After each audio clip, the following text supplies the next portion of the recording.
जय श्री कृष्णा। कैसे हैं आप लोग? फ्रेंड्स, आज की चर्चा बहुत ही विशेष हो रही है क्योंकि आज चर्चा करने जा रहे हैं हम आपकी राशिपति की राशि में बैठे हुए राहु की। क्योंकि राहु वर्तमान समय में काल सर्प नामक योग का निर्माण किए हुए हैं। ये काल सर्प योग जो होता है इसके बारे में हम कई बार चर्चा कर चुके हैं। यह चर्चा इसलिए खास हो जाती है क्योंकि इस दौरान आपके जीवन में कई सारी अनपेक्षित घटनाएं घटित होती हैं। लेकिन इसका कारण ये नहीं है कि राहु ने काल सर्प योग बनाया है। काल सर्प योग जो होता है इसको समझने में देखिए बहुत सारी भ्रांतियां प्रचलित हैं कि अचानक आपके कार्यों में बाधाएं उत्पन्न कर देता है, आपके बने बनाए कार्यों में अचानक विघ्न आने लग जाते हैं, आपके कार्य रुक जाते हैं या आपको फाइनेंशियल काफ़ी सारे क्राइसिस झेलने पड़ते हैं। ये सारी चीज़ें देखिए सिर्फ उन्हीं लोगों के साथ में होती हैं जिनके बर्थ चार्ट में राहु किसी विषम परिस्थिति में बैठे हुए होते हैं। अब राहु को देखिए मैंने हमेशा आप लोगों को ये चीज़ क्लियर की है कि कभी कभी कर्मास के द्वारा जब हमारे बर्थ चार्ट में राहु अच्छे बैठे होते हैं उनको हम खराब कर लेते हैं, और कभी कभी हमारे बर्थ चार्ट में राहु नेगेटिव अवस्था में बैठे होते हैं उनको हम अच्छा कर लेते हैं, तब हमको अच्छे प्रभाव मिलने लग जाते। मोस्टली कहने का तात्पर्य सिर्फ इतना सा है कि राहु ना तो आपके लिए निगेटिव होते हैं ना तो पॉजिटिव होते हैं। ये राहु जो होते हैं प्रचंड ऊर्जा का कारक बन जाते हैं इस स्थिति में जब ये किसी ऐसे योग का निर्माण करते हैं, क्योंकि इन्होंने समस्त ग्रहों को अपने अधीन किया हुआ है। और जब समस्त ग्रहों को अपने अधीन किया है तो सारा खेल तो अब राहु के हाथ में है। तो काफ़ी महत्वपूर्ण हो जाता है राहु की प्रत्येक स्थिति को समझकर उसके अनुसार कार्यों को किया जाना। राहु देखिए जहाँ हमने इनकी कई सारी नेगेटिव चीज़ें देखी हैं, लेकिन नेगेटिव चीज़ें देखिए वही लोग एक्सपेक्टेड करेंगे जिन लोगों के जीवन में राहु के नेगेटिव प्रभाव मिल रहे हैं। इसका देखिए बर्थ चार्ट से अगर क्लियरली कहूँ तो किसी भी प्रकार का कोई लेना देना नहीं होता है, क्योंकि कर्मा बेहद महत्वपूर्ण होते हैं जो हम कर्म करते हैं अपने जीवन में कार्यों को करने के लिए।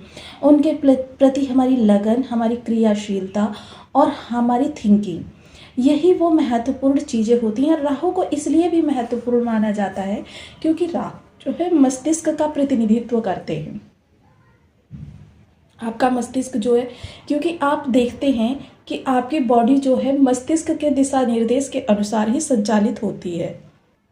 यदि मस्तिष्क आपका दिशा निर्देश ना प्रदान करे तो आप अपनी एक उंगली तक हिला नहीं सकते हैं। इसीलिए देखिए राहु को सबसे महत्वपूर्ण स्थान प्राप्त है, और अगर कहा जाए तो इनका स्वयं का कोई भाव नहीं है, और इसीलिए शायद इनको कई सारे भावों पर अधिकार प्राप्त हो जाता है। अधिकार किन भावों पर प्राप्त हो जाता है? जिस स्थान पर ये बैठे हुए हैं या जहाँ पर इनकी दृष्टियाँ हैं उन स्थानों पर इनका अधिकारत्व कायम हो जाता है। अब वहाँ पर यदि कोई अन्य ग्रह आ जाता है तो वो भी इनकी चपेट में आ जाता है। किस तरीके से? क्योंकि इनकी प्रचंडता, क्योंकि इनके पास कोई नियम नहीं है, कोई बाउंडेशन नहीं है। प्रत्येक ग्रह की अपनी कार्य करने की एक शैली है और इनकी शैली है ही नहीं। ये महत्वपूर्ण हो जाता है क्योंकि इनको सिर्फ अगर ये देना चाहते हैं तो सिर्फ देना ही देना है। किसी भी तरीके से आप उस चीज़ के योग्य हो या ना हो, आपके लिए वो समय अनुकूल हो या ना हो। कभी कभी दुख की घड़ी में भी जब आप कोई प्रयास नहीं कर रहे होते फिर भी ये आपको दे जाते हैं। कारण क्योंकि आपने अपने कर्मास के अनुसार राहु को इतना बेटर किया हुआ होता है कि आपको राहु छप्पर फाड़ कर या कह सकते हैं दिल खोल कर देने के लिए विवश हो जाते हैं। आपने पिछले समय में, क्योंकि राहु देखिए जितनी तीव्रता से चीज़ों को लेते हैं उतनी ही तीव्रता से चीज़ों को लेते भी हैं। मतलब देना और लेना ये राहु के लिए बहुत महत्वपूर्ण है। अब राहु को और ज़्यादा महत्वपूर्ण किस लिए माना गया है? क्योंकि राहु जो है, अगर देखिए कोई भी ग्रह आपको चीज़ें दे रहा है, वो देने वाली चीज़ें जो हैं ग्रह ने तो दे दी हैं आपको, लेकिन उनको संभालना यह सिर्फ राहु के हाथ में ही है। क्योंकि अगर राहु प्रचंड हो जाए और निगेटिव अवस्था से प्रचंड हो जाए तो फिर आप कुछ भी कर लीजिए, वो धन आपके हाथ से चला जाएगा और आपके किसी योग्य भी नहीं लगेगा। अब चलिए राहु की स्थिति को समझते हैं, क्योंकि काल सर्प योग बना हुआ है। अब काल सर्प योग किस तरीके से आपको प्रभावित करेगा, क्योंकि काफ़ी महत्वपूर्ण रहेगा। और इस समय पर अगर हम चर्चा करें तो राशिपति उदित अवस्था में आ गए हैं। राशिपति के उदित हो जाने का सीधा सीधा प्रभाव उनकी राशि में बैठे हुए ग्रह पर भी पड़ेगा। उनकी राशि में बैठे हुए ग्रह वहीं देखिए राहु के राशिपति जहां इस समय पर अच्छी अवस्था में आ गए हैं, क्योंकि शनि जो है इस समय स्वयं के नक्षत्र से ही गोचर कर रहे हैं। वहीं केतु के राशिपति, क्योंकि दोनों ही ग्रहों की स्थिति एक दूसरे को प्रभावित करती है, बहुत मतलब संपूर्ण प्रभाव पड़ता है। वहीं केतु के राशिपति जो है वर्तमान समय में उच्च स्थिति में है।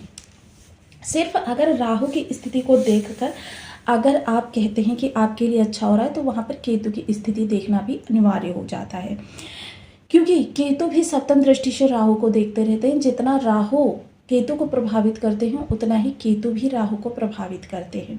अब ऐसे समय में क्योंकि केतु की प्रचंडता देखिए थोड़ी सी इस समय पर राहु की अपेक्षा बढ़ी हुई आपको प्राप्त होगी, जिसकी वजह से राहु के जो क्रियाकलाप है वो किस तरीके से बदलते हुए देखे जाएंगे, इस पर चर्चा करेंगे। बने रहिए हमारे साथ इस वीडियो में, एंड तक आपको बहुत कुछ जानने के लिए मिलेगा। वीडियो बहुत ज्ञानवर्धक होने वाला है। यदि आपके लग्न में 10 नंबर बना हुआ है तो ये राशिफल आपके लिए, यदि कुंडली में कहीं भी चंद्रमा के साथ 10 नंबर बना हुआ है तो ये राशिफल आपके लिए। कुंडली ना होने की स्थिति में आप इसे नाम राशि से भी देख सकते हैं। यदि अभी तक आपने अपने इस चैनल को सब्सक्राइब नहीं किया है तो प्लीज़ सब्सक्राइब कर लीजिए, वीडियो को लाइक कर दीजिए, चैनल को शेयर कर दीजिए। इससे होगा क्या कि हमारे आने वाले हर वीडियो की नोटिफिकेशन मिल सकेगी आपको सबसे पहले। एक प्यारा सा कमेंट करना बिल्कुल ना भूलें। कमेंट से हमें बहुत मोटिवेशन मिलता है, हौसला मिलता है और ये पता चलता है कि आप और क्या जानना चाहते हैं।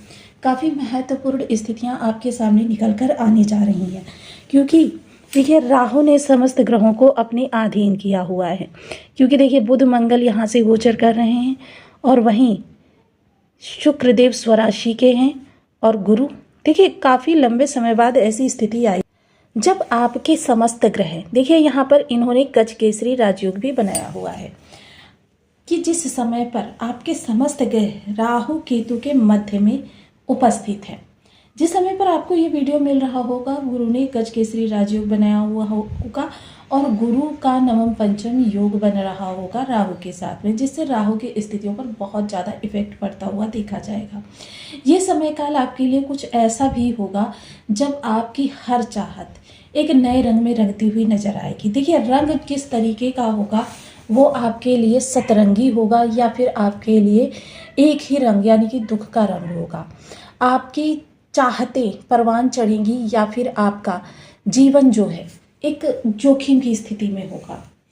ये दोनों ही स्थितियां बनती है, क्योंकि किसी भी ग्रह को हम आपकी लाइफ से डिटेल्ड नहीं कर सकते हैं, क्योंकि आपकी लाइफ में ग्रह किस तरीके से, हम सिर्फ इतना बता सकते हैं कि ग्रह गोचर में कैसा है, क्योंकि गोचर का इफेक्ट आपके ऊपर 50% पड़ता है।